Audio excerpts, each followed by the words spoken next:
Media మిత్రులందరికీ కూడా నమస్కారం. ఇప్పుడే ఆంధ్రప్రదేశ్ రాష్ట్ర ముఖ్యమంత్రి వర్యులు నారా చంద్రబాబు నాయుడు గారి ఆధ్వర్యంలో తెలుగుదేశం పార్లమెంటరీ పార్టీ సమావేశం జరిగింది. దానికి రాష్ట్ర పార్టీ అధ్యక్షులు పల్లా శ్రీనివాస్ గారు, అలాగే మా పార్లమెంటరీ పార్టీ నేత లావు కృష్ణదేవరాయలు గారు, ఎంపీలు, కేంద్ర మంత్రులుగా నేను, అలాగే పెమ్మసాని చంద్రశేఖర్ గారు, అలాగే రాష్ట్ర మంత్రులు అందరూ కూడా కలిసి హాజరు కావడం జరిగింది. మీకు అందరికీ తెలిసిన విషయం, ఎప్పుడు పార్లమెంటు సమావేశాలు జరిగినా సరే పార్టీ పరంగా ఒక పార్లమెంటరీ పార్టీ సమావేశాన్ని నిర్వహించుకొని ఢిల్లీలో జరుగుతున్నటువంటి సమావేశాలు ఏ రకంగా ఆంధ్రప్రదేశ్ రాష్ట్రం తరపున మనం అక్కడ రిప్రజెంట్ చేయాలి, మన సమస్యల్ని ఏ రకంగా ఢిల్లీ వరకు తీసుకొని వెళ్ళాలన్నది తరచూ కూడా ఆనవాయితీగా జరుగుతున్నటువంటి సమావేశం. అందులో ఇప్పుడు మీరు చూసుకుంటే ఆంధ్రప్రదేశ్ రాష్ట్రంలో ఎన్నికల్లో ఒక హిస్టారిక్ మ్యాండేట్, అన్బిలీవబుల్ పద్ధతిలో ఎప్పుడు ఎవ్వరూ కూడా అనుకోనటువంటి రీతిలో ఈరోజు కూటమి గెలవడం జరిగింది. తెలుగుదేశం, జనసేన, బీజేపీ, చంద్రబాబు నాయుడు గారు, పవన్ కళ్యాణ్ గారు, అలాగే నరేంద్ర మోదీ గారు మీద ఉన్నటువంటి నమ్మకంతో 164 సీట్లు ఈరోజు ఇచ్చి రాష్ట్ర ప్రభుత్వంలో చంద్రబాబు నాయుడు గారిని ముఖ్యమంత్రి చేశారు. అలాగే 25 ఎంపీ సీట్లలో 21 ఎన్డీఏ కూటమికే ఈరోజు కేటాయించారు. అంటే ఎంత పెద్ద ఎత్తున ఎక్స్పెక్టేషన్స్ ఈరోజు ఎన్డీఏ మీద ఉన్నాయో మీ అందరికీ కూడా తెలుసు. ఆ ఎక్స్పెక్టేషన్స్ని మనం చేరుకోవాలంటే, ఆ ప్రజలకి మా మీద ఉన్నటువంటి నమ్మకానికి మేము న్యాయం చేయాలనంటే ఒక కొత్త పద్ధతిలో ఈ యొక్క పార్లమెంటరీ పార్టీ సమావేశం కానీ ఢిల్లీతో ఉన్నటువంటి అనుబంధాన్ని, ఎందుకంటే ఎన్డీఏ కూటమిలో ఉన్నాం కాబట్టి రాష్ట్ర ప్రభుత్వం, కేంద్ర ప్రభుత్వం మరింత బలంగా కోఆర్డినేట్ చేసుకొని ఏ రకంగా ముందుకు వెళ్ళాలన్న దాని మీద ఒక కొత్త ఎంపీల తాలూకా మీటింగ్లో రాష్ట్ర మంత్రులను కూడా ముఖ్యమంత్రి వర్యులు పిలిచి ఆహ్వానించడం కూడా జరిగింది. మరి కొత్త పద్ధతి ఏంటంటే, ఎంపీలందరికీ రాష్ట్రంలో ఉన్నటువంటి ఒక డిపార్ట్మెంటు, మినిస్ట్రీస్ పరంగా ఒక డిపార్ట్మెంటు, అలాగే కేంద్ర పరంగా ఉన్నటువంటి మినిస్ట్రీస్ ఒక డిపార్ట్మెంట్ అటాచ్ చేసి వాళ్ళిద్దరి మధ్యలో, రాష్ట్రానికి కేంద్రానికి మధ్యలో వారధిగా ఎంపీలని ఈరోజు అదనంగా ఒక బాధ్యత ముఖ్యమంత్రి వర్యులు మాకు అప్పచెప్పడం జరిగింది. మరి ఆ బాధ్యత సక్రమంగా నిర్వర్తించి ఈరోజు ఆంధ్రప్రదేశ్ రాష్ట్రాన్ని కష్టాలు ఊబిలో నుంచి, అప్పులు ఊబిలో నుంచి, ఈ ఆర్థిక నష్టం నుంచి బయటకు తీసుకొని రావాలనంటే కేంద్రం తాలూకా సహకారం ఎంతైనా ఉండాల్సినటువంటి అవసరం ఉంది. కాబట్టి కేంద్రం ఇస్తున్నటువంటి నిధుల కంటే కేంద్ర పథకాలు కూడా ఏవైతే ఉన్నాయో వాటిని కూడా సద్వినియోగం చేసుకోవడానికి మా ఎంపీలు మరి ఇచ్చినటువంటి బాధ్యతల్ని సక్రమంగా నిర్వర్తించి రేపు భవిష్యత్తులో కార్యక్రమాలు ముందుకు నడిపిస్తామని కూడా తెలియజేస్తున్నాను. ఆ లిస్టుల ప్రకారం ఎవరికి ఏది ఇచ్చారనేది కూడా తర్వాత మీడియా మిత్రులతో మేము షేర్ చేయడం కూడా జరుగుతుంది. మరి వస్తున్నటువంటి సమావేశాల్లో బడ్జెట్ తాలూకా సమావేశాలు కాబట్టి చాలా స్కీమ్స్ ద్వారా నిధులు ఇందులో కేటాయించబడతాయి కాబట్టి దాన్ని ఒక ఇండికేషన్గా తీసుకొని అన్ని శాఖల నుంచి కూడా ఆంధ్రప్రదేశ్ రాష్ట్రానికి, మన ప్రాంతానికి నిధులు తీసుకొని వచ్చే విధంగా కొన్ని సూచనలు, సలహాలు కూడా చంద్రబాబు నాయుడు గారు మాకు ఇవ్వడం జరిగింది. ఆయన తాలూకా ఆలోచన, ఆయన తాలూకా ఉద్దేశం, ఆయన తాలూకా పట్టుదల అంతా కూడా ఆంధ్రప్రదేశ్ రాష్ట్రాన్ని మళ్ళీ రీబిల్డ్ చేసుకోవాలి. ఒకసారి నష్టపోయాం విభజన చేసిన తర్వాత, కానీ ఆ నష్టాన్ని సమకూర్చుకొని ముందుకు నడవడానికి చంద్రబాబు నాయుడు గారు 2014 నుంచి 19 వరకు అద్భుతమైనటువంటి పునాదులు మన రాష్ట్రంలో వేయడం జరిగింది. కానీ 2019లో ఎప్పుడైతే అధికారం కోల్పోయి జగన్మోహన్ రెడ్డి గారు ముఖ్యమంత్రిగా వచ్చారో ఆ 19వ సంవత్సరం నుంచి ఇప్పటి వరకు 5 సంవత్సరాల్లో చాలా నష్టపోయాం. ఈ నష్టం కేవలం మనం అనుభవించిందే కాదు.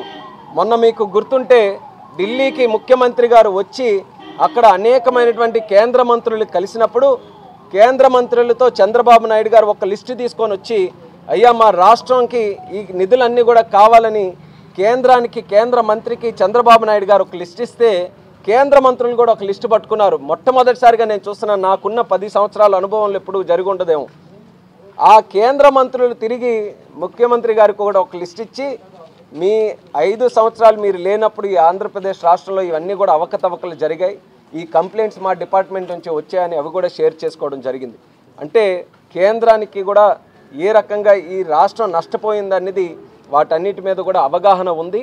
సో ఇద్దరు రాష్ట్ర ప్రభుత్వం, కేంద్ర ప్రభుత్వం కోఆర్డినేషన్తో ఈరోజు ముందుకు వెళ్తాయని కూడా తెలియజేసుకుంటున్నాను. చాలా ప్రాజెక్టులు ఏవైతే గత 5 సంవత్సరాలు కూడా ఒక పైసా కూడా ఖర్చు పెట్టి ముందుకు వెళ్ళనటువంటి ప్రాజెక్టులు ఏవైతే ఉన్నాయో అవన్నీ కూడా మా దృష్టిలో కొన్ని తీసుకొని రావడం జరిగింది.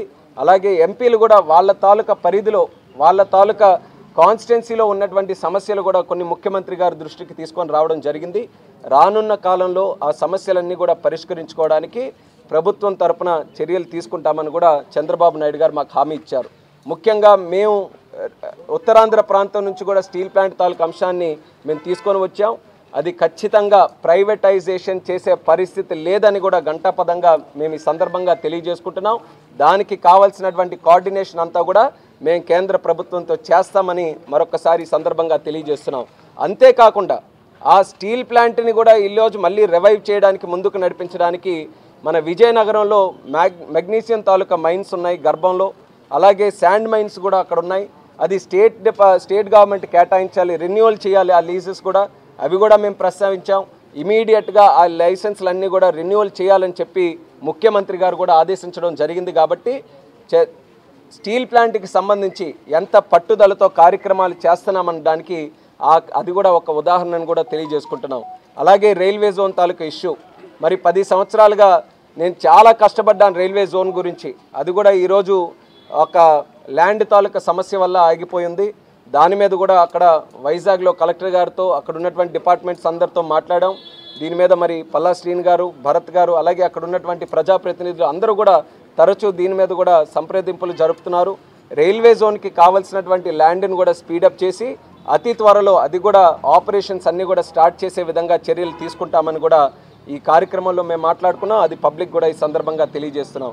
అలాగే చాలా ఇష్యూస్ వచ్చాయి 5 సంవత్సరాల్లో. మీరు చూసుకుంటే ఎక్కడా కూడా ఆర్థిక వ్యవస్థ అనేది సరిగ్గా లేనటువంటి సందర్భంలో 4 వైట్ పేపర్స్ కూడా రాష్ట్రానికి సంబంధించి రిలీజ్ చేశారు. అది కేంద్ర ప్రభుత్వం కూడా గుర్తించింది. మొన్ననే అమిత్ షా గారి దగ్గరికి వెళ్ళినప్పుడు ఆయన కూడా స్పష్టంగా చెప్పడం జరిగింది, మీ వైట్ పేపర్స్ చూసిన తర్వాత మాకు తెలుస్తున్నాయి ఎంత స్థాయిలో అక్కడ అవినీతి జరిగింది, ఎంత స్థాయిలో అక్కడ ఉన్నటువంటి ఆర్థిక వ్యవస్థను కొల్లగొట్టారు వాళ్ళని. మరి అలాగే రేపు రాబోతున్నటువంటి అసెంబ్లీలో కూడా మరొక 3 వైట్ పేపర్స్ను కూడా రిలీజ్ చేయడం జరుగుతుంది. ఎందుకంటే ప్రజలకి కూడా ఒక అవగాహన రావాలి. రాష్ట్రంలో ఉన్నటువంటి పరిస్థితులు ఒక్కసారి అందరూ అవగాహన చేసుకుంటే రాష్ట్ర పునర్నిర్మాణంలో ప్రతి ఒక్కరు కూడా అంకిత భావంతో పనిచేస్తారనే ఉద్దేశంతోనే చంద్రబాబు నాయుడు గారు ఆ యాక్టివిటీని కూడా చేపట్టడం జరుగుతుంది. మేము కూడా ఈరోజు కేంద్ర మంత్రిగా ఉన్న మా ఎంపీలు కానీ ఈరోజు కేంద్ర ప్రభుత్వంతో ఈరోజు వారధిగా పనిచేస్తున్న వాళ్ళందరి మీద చాలా ముఖ్యమైనటువంటి బాధ్యత ఉందని చంద్రబాబు నాయుడు గారు మాకు గుర్తు చేయడం జరిగింది. ఆ బాధ్యతని మేము అందరం కూడా స్వీకరించి మరి రాష్ట్రానికి కేంద్రానికి ఒక చక్కనైనటువంటి పద్ధతిలో ప్రతి ఒక్క రూపాయి కూడా మిస్ కాకుండా రాష్ట్రానికి తీసుకొని వచ్చే క్రమంలో మేము పనిచేస్తామని కూడా ఈ సందర్భంగా తెలియజేస్తున్నాం. కేంద్ర బడ్జెట్కి సంబంధించి రాష్ట్రానికి ఏ సమస్యలు ఏ డిపార్ట్మెంట్స్లు ఉన్నాయో ప్రతి ఒక్కటి కూడా చంద్రబాబు నాయుడు గారు కేంద్ర ప్రభుత్వం దృష్టిలో పెట్టడం జరిగింది. వాళ్ళు కూడా చాలా పాజిటివ్గా స్పందించారు. బడ్జెట్ రూపంలో ఏవేవైతే మన రాష్ట్రానికి రోడ్స్ కానివ్వండి, పోర్ట్స్ కానివ్వండి, ఇన్ఫ్రాస్ట్రక్చర్ ప్రాజెక్ట్స్ కానివ్వండి, లేకపోతే సెంట్రలీ స్పాన్సర్డ్ స్కీమ్స్ కానివ్వండి, ఏవేవైతే ఉన్నాయో అన్నిట్లో కూడా ఆంధ్రప్రదేశ్ రాష్ట్రానికి న్యాయం జరిగేలా ఉంటుందని చెప్పి వాళ్ళు కూడా ఇచ్చేశారు. రేపు బడ్జెట్లోనే మీరు చూస్తారు అది ఏ రకంగా ఉంటుందని. లేకపోతే ముందు వీళ్ళు కూడా మాట్లాడాల్సి ఉన్నాయి, మాట్లాడిస్తే ఇంకా అలాగే క్వశ్చన్స్కి వెళ్దాం.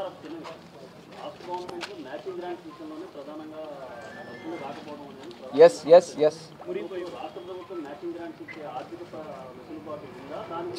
చాలా చక్కనైనటువంటి పాయింట్ చెప్పారు. గత 5 సంవత్సరాల్లో కూడా ఆర్థికంగా ఎక్కడ నష్టపోయామనంటే కేంద్ర ప్రభుత్వం నిధులు ఇచ్చినప్పటికీ కూడా దానికి సరి సమానమైనటువంటి నిధులు కానీ లేకపోతే స్టేట్ తాలూకా పార్ట్ కానీ స్టేట్ గవర్నమెంట్ ఇస్తేనే ఆ నిధులు మనం వినియోగించుకునే అవకాశం ఉంటుంది.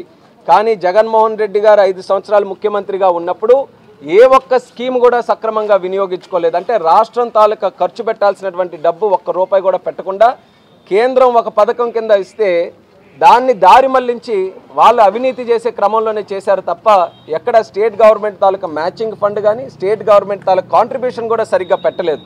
అవన్నీ కూడా ఈరోజు బయటకు వచ్చే పరిస్థితి వచ్చాయి. కానీ ఇప్పుడు ఎలా చేస్తామన్న దానికి ఒకటి మన దగ్గర ఎంతవరకు ఈరోజు నిధులు ఉన్నాయో మనం మ్యాక్సిమం బెనిఫిట్ మన ఆంధ్రప్రదేశ్ రాష్ట్రానికి తీసుకొని రావడానికి మంచి స్కీమ్స్ ఏవైతే ఉన్నాయో అక్కడ మ్యాచింగ్ గ్రాంట్ కానీ స్టేట్ కాంట్రిబ్యూషన్ కానీ ఇస్తాం. కానీ మేము కూడా రిక్వెస్ట్ చేసాం, ఈరోజు బ్యాక్వర్డ్ జిల్లాలు ఏవైతే ఉన్నాయో రాయలసీమ కానీ ఉత్తరాంధ్ర కానీ అలాగే ప్రకాశం జిల్లాలు అలాంటి ప్రదేశాల్లో అదనంగా మీరు కూడా మ్యాచింగ్ గ్రాంట్ వచ్చినప్పుడు కాస్త వెసులుబాటు కల్పించి కేంద్రం నుంచి మాకు నిధులు ఇవ్వడంలో కాస్త సహాయ సహకారాలు అందించాలని కూడా మేము రిక్వెస్ట్ చేయడం జరిగింది. అది కూడా పాజిటివ్గా ఉంటుందని మేము ఆశిస్తున్నాం. ఇది అయిపోయింది. మరి సివిల్ ఏవియేషన్కి సంబంధించి నిన్ననే మీరు అందరూ కూడా చూశారు. ప్రపంచవ్యాప్తంగా మైక్రోసాఫ్ట్ సాఫ్ట్వేర్ తాలూకా ఇష్యూ రావడంతో ఎయిర్ సర్వీసెస్ అన్నీ కూడా డిస్రప్ట్ అయ్యాయి. కానీ భారతదేశంలో కొన్ని ఎయిర్లైన్స్ వరకు ఇండిగో వరకు మ్యాక్సిమంగా డిస్రప్షన్స్ జరిగాయి. ఆకాశ కానీ స్పైస్ జెట్ కానీ లేకపోతే ఎయిర్ ఇండియా కానీ ఇవన్నీ ఎప్పుడైతే సాఫ్ట్వేర్లో ఇష్యూ వచ్చిందో ఇమీడియట్గా మాన్యువల్ పద్ధతిలో వాళ్ళ తాలూకా కార్యక్రమాలన్నీ కూడా మూవ్ చేయడంతో కాస్త డిలే జరిగాయి. కానీ ఎక్కడా కూడా నిన్న క్యాన్సిలేషన్స్ జరగలేదు. ఇండిగో వరకు వాళ్ళకున్నటువంటి కార్యక్రమాల పట్ల కాస్త క్యాన్సిలేషన్స్ జరిగాయి. కానీ ఈరోజు తెల్లవారుజామున 3 గంటలకి సిస్టమ్స్ అన్నీ కూడా మళ్ళీ చక్కదిద్దుకున్నాయి. మరి 3 AM నుంచి ప్రతి ఒక్క ఎయిర్లైన్ కూడా క్యాన్సిలేషన్స్ లేకుండా వాళ్ళ ఎయిర్లైన్స్ అన్నీ కూడా నడిపిస్తున్నారు. కానీ నిన్న ఏవైతే క్యాన్సిల్ అయ్యాయో ఆ ప్యాసింజర్స్ అందరినీ కూడా రీఅకామిడేట్ చేయడంలో కాస్త ఆలస్యం జరుగుతున్న వల్లనే ఇప్పటి వరకు ఏమైనా ఇన్కన్వీనియన్స్ ఉంటే అవన్నీ కూడా ఉండాలి. కానీ మేము అందరితో ఎయిర్లైన్స్తో మాట్లాడుతున్నాం, ఎయిర్పోర్ట్స్ అందరితో మాట్లాడుతున్నాం. ప్యాసింజర్స్కి ఎక్కడ కూడా ఎటువంటి ఇన్కన్వీనియన్స్ కూడా ఉండకూడదని మినిస్ట్రీ నుంచి గంటాపదంగా వాళ్ళందరికీ కూడా తెలియజేయడం జరిగింది. మరి ఆ క్రమంలో మా తాలూకా ఏవియేషన్ డిపార్ట్మెంట్ అంతా కూడా పనిచేస్తుంది. ప్రస్తుతం మనం మాట్లాడుతున్నటువంటి సమయంలోనైతే